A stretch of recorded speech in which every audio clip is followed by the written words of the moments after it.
Bon, c'est juste une vidéo pour vous montrer sur quoi on s'est un peu amusé sur Dagstring en mentorat. En fait, là, on a pris un exemple d'architecture où on va bourrer les vues de logique avec le Django, ce qui n'est pas génial, et un exemple où justement on va avoir des vues clean, mais on va avoir un service carte qui va tourner à côté.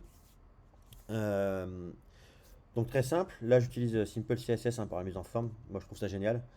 Vous avez juste à déclarer vos balises HTML à la limite et ça va tout faire pour vous. Donc ça va vous faire une mise en forme assez simple comme ça, vous voyez.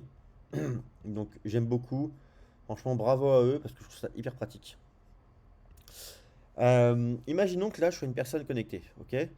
Alors, hop, on voit bien que j'ai un contenu dans le panier et un panier, du coup, qui a été créé en base de données. Si je reviens là, j'ai bien mon carte ici et mon item dedans. Et on a aussi un modèle product ici. Voilà, j'ai mis du produit. Donc on a un item dedans. Si je vais là, que je supprime mon carte, mon panier ici, hop, je reviens dessus. Hop, j'ai plus de panier. Maintenant, imaginons que je sois déconnecté, ok, que j'ajoute au panier. Donc là, comment dire, j'ai bien réussi à ajouter au panier, mais le but c'est qu'il n'y ait pas de panier qui se crée dans la base de données. Voilà. Et le but c'est que la vue en fait n'est pas à gérer. euh, la vue n'a pas à savoir si on est connecté ou pas entre guillemets. Donc là par exemple j'ai bien mon panier, mais il n'est pas créé en base de données. Donc si je vais euh, ici, donc là j'actualise, il n'y a pas de problème, il est là. Si je vais dans, c'est quoi déjà? C'est dans Appli. C'est dans Appli. Et tac, si je vais dans Application, dans tac, là, ici. Donc on a ici le Session ID. Ouais, il est là, je cherchais. J'ai eu un bug, je ne trouvais plus.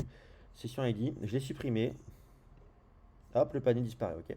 Donc là, on voit bien qu'on est bien géré par des cookies.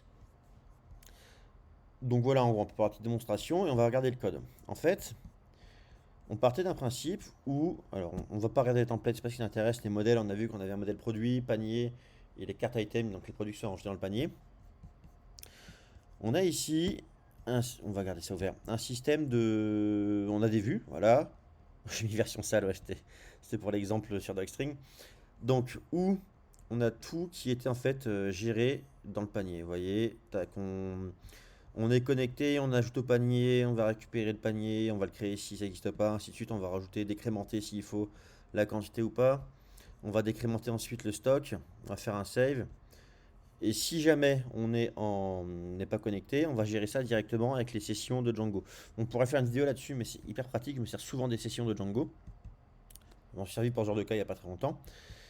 Et pareil, pour afficher le panier, bah voilà, donc même bazar. On vérifie si on est connecté. Sinon, ça va être la session qui va permettre d'afficher ça et tout. C'est pas le détail qui est hyper important ici. Hop là. Hop là, excusez-moi. Et donc, qu'est-ce que j'allais dire? Copilote m'embête pas pour l'instant. On va passer sur la branche du coup où on va ajouter un carte service. Ah, c'est pas grave, on s'en fiche un petit peu. On va, voilà. Je retoucherai ça plus tard. Donc ici, je vais recharger juste mon fichier voir un truc. Ouais, c'est bon. On est sur la vue ici. Et vous voyez que là, cette fois, enfin les vues, et les vues, elles sont beaucoup plus courtes. En gros, ce qui se passe, c'est que, donc on va récupérer le produit, la quantité, via la méthode post, la requête post, et on va créer un carte service. On lui passe la requête. Et tout simplement, on va faire un add item, et c'est tout. Ensuite, on va afficher en fait pareil on va afficher en fait les paniers, les éléments du panier, voilà. Et on va juste appeler notre carte service.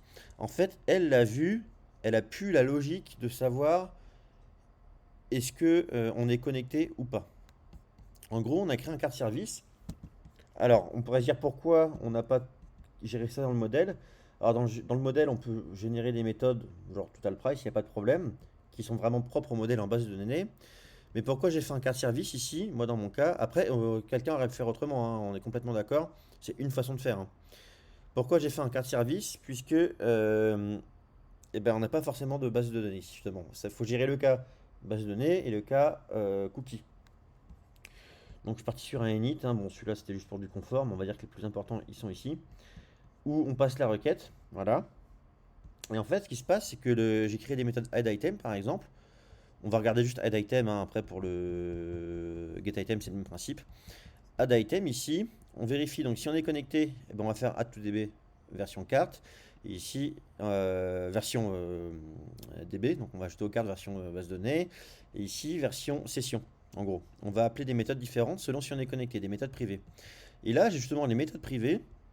Alors, j'ai bien découpé le code en fait pour mon mentorat, quand je l'ai fait. Et en gros, quand on est connecté, du coup, on va utiliser cette méthode. Cette méthode va utiliser quoi? Bah, le modèle ici. Ok. Et quand on n'est pas connecté, on va utiliser ici la session. On va stocker ça en session. Voilà. Je rentre pas dans le détail puisque c'est pas l'objet, c'est vraiment plus l'histoire d'utiliser un service en fait ici. C'est vraiment utiliser un service qu'on appelle dans nos vues pour éviter. Donc elle, la vue, on voit maintenant qu'elle n'a pas à gérer à savoir si on est connecté ou pas. C'est le carte service qui me gère ça. Ce qui, moi, était beaucoup plus maintenable sur un autre projet sur lequel je travaille. Parce que sinon, dans les vues, ça va vous faire des pâtés pas possibles.